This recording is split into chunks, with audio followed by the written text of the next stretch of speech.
NBA champ David West, now joining us. So good to have you with us, And David. allow me to say, in the NBA, there are fake tough guys and there are real tough guys. And this is a real tough guy.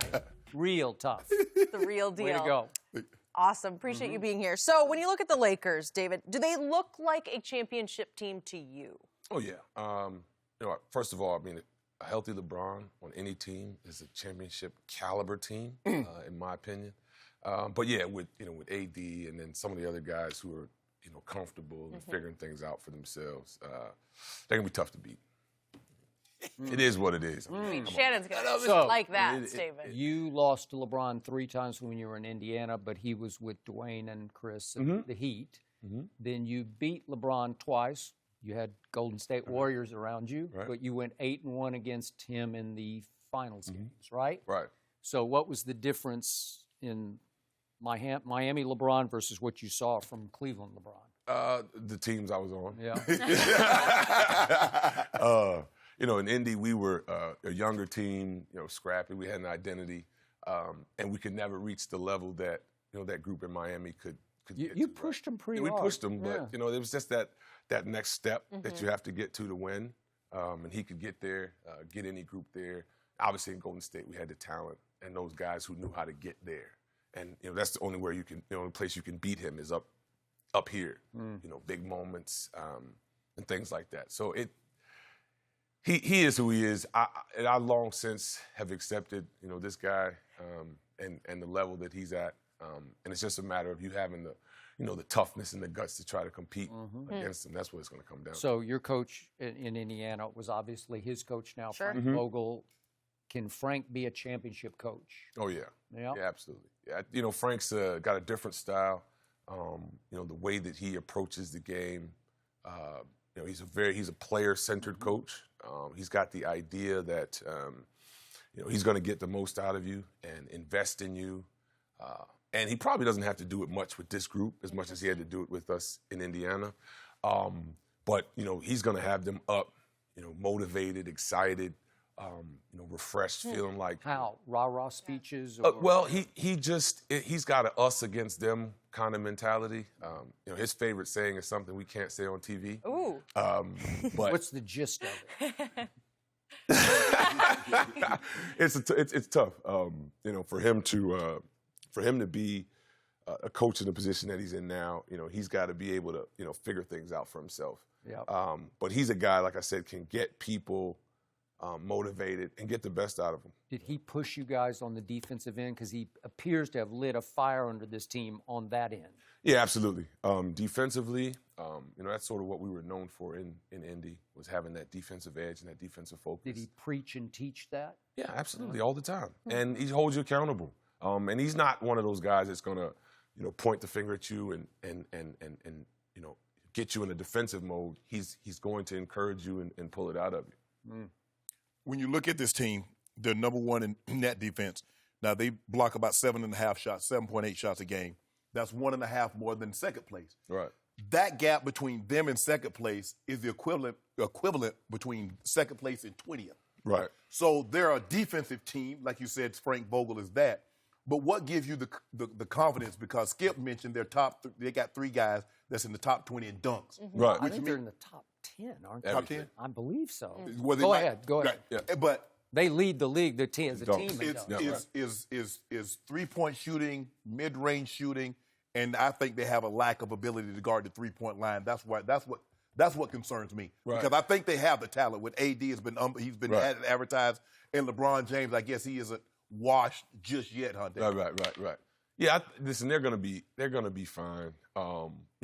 There's a level that I think he knows that he can propel them to. They have the talent. Again, the talent is around him to get them over the threshold.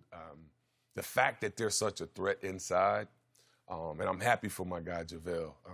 JaVale is a unique cat, but he can play, man. Yeah. And He plays hard. and he's effective. Yeah.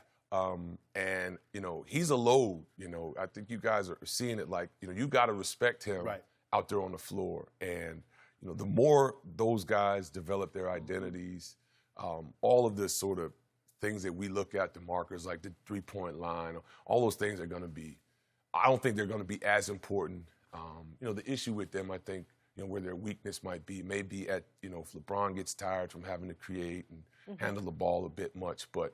Rondo played well last night. Yeah. I thought Rondo coming in and played. The thing is with him is can he stay healthy, Skip? Because remember, he was playing well last year, and then he got nicked. And then he was out, he got suspended. Then he got nicked, and then he ended up going on IR, missing the rest of the year like LeBron did. So I think that's going to be the thing because those are really their two creative guys. Those are the guys that initiate the offense mainly, LeBron and Rondo. Right. And if one of and they did a great job because they try to stagger AD. LeBron will leave in the first quarter. Yeah. AD finishes out. Then LeBron comes back. AD misses the first 6 minutes. But when one of those guys will always be on the floor. Right. And then obviously as the games become more important, right, people are going to have to deal with them on the floor for 40 minutes. Have to deal with that. You hear that, Skip Bayless? They're going to have to deal with Braun, Goat James for 40. Well, he played 37 last night against the woeful Thunder, and I think it's too many too soon, but that's just me. He's in year 17. Can you sustain that? Because it's a lot of minutes. He took 9 shots in the fourth quarter. You love that? I love it. Okay. I love him playing. Yeah. You'd rather him play as opposed to load management, right, David? Yeah. Imagine you had a teammate, he load management. You out there giving everything you got for 35, 40 minutes a night, and he kicked back talking about, I'll be there for you for the playoffs. He's talking about Kawhi Leonard. I ain't talking about nobody. I ain't bring up no it? name, David. I ain't bring up no name. Yep. I can neither confirm nor deny that's who I'm talking about. Right. What do you We think can about infer. What do you Kawhi's think? load management? Because I know Kawhi, Yep. there's something there in terms of the seriousness of what he's dealing with his health. Okay. That's the only reason. Like, I don't know, details, but I do know that dude. And I know that he's organized a certain way mentally. And you hear that, Skip? He was hurt when he missed all that time. He was really, really hurt. He had a thigh bruise for 7 you see what I'm saying? Well, Shannon, there you go.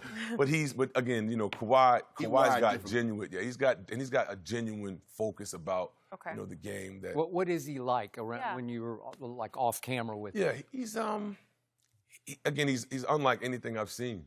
Just in terms of like he's always in mode and he's always ready to go. Probably to his detriment, right? Because he's a guy, like, if you tell him, when I got to San Antonio, he was still fairly young, and it was one of those things like, what should I do? And if you tell him to do it, he just goes and does it. Wow. And I think he's sort of grown into his own more so now over the last few years. So you're saying if his body doesn't feel perfect to him, he doesn't want to go out there because he wants to be perfect. Yeah, he wants to be able to be 100% on the defensive end, 100% on offense. He's a guy that, again, is very regimented, and if you're supposed to hedge or get out on the ball, he's going to do it to the best of his ability. So back to the Lakers. In your day and in your prime, you could really shoot the mid-range jump shot. In fact, that was your bread and butter shot. To me, maybe it's a thing of the prehistoric past. Maybe it's just sort of gone away. But going into last night, the Lakers were 27th in the league in mid-range jump shots. I don't know if it even matters because they're dunks and threes. Right. They weren't great from three. They were 23rd going into last night, but they shot the heck out of it. Yeah, last they did. night. Right. They almost made, about 14 half to 31. Yeah, pretty good. Yeah. So I think they can shoot threes, but is there any mid-range flaw in there where you need to make some? No, I think AD is going to eat up, and LeBron will eat up the mid-range scoring because what eventually will happen is the longer the season wears on, the more that their minutes are going to increase. Playoff time comes, they'll be in the 40 minutes, and then you're going to basically have teams figuring out how to guard AD 15 to 17 feet out, ISO, LeBron, same thing. And it's going to be difficult. It's a challenge I just don't think teams are built to handle right now. I realize you have not seen Paul George and Kawhi Leonard on the court together, but if and when they're both healthy and Doc has his complement of stars and pieces, who's better, Clips or Lakers? I've got to go with the Lakers. Okay. I just think Just on star power? and I think DeBrow is just going to be in this moment. This will be his first crack to get to the mountaintop. And I just think he's going to be too much himself. And then coupled with LeBron, you've got Danny Green, who's got championship pedigree, and Danny's going to be huge for them down the stretch, just in terms of how they need to focus and win games in the playoffs and the Pro Series. LeBron has obviously been there. You know, JaVale knows what it takes. And then, you know, the other guy that, you know, we haven't talked about, but if, you know, and I've not been Dwight and I have had some run-ins, but, you know, if he stays sort of in focus, more mature, and if he's in tough guy mode where he's being aggressive and he's physically imposing himself on those second unit teams, like I said, they've got. Thank you for watching. You can subscribe here to get the latest from the show, and be sure to check out more of the best clips from Undisputed, or go watch a few other segments from our other shows on FS1.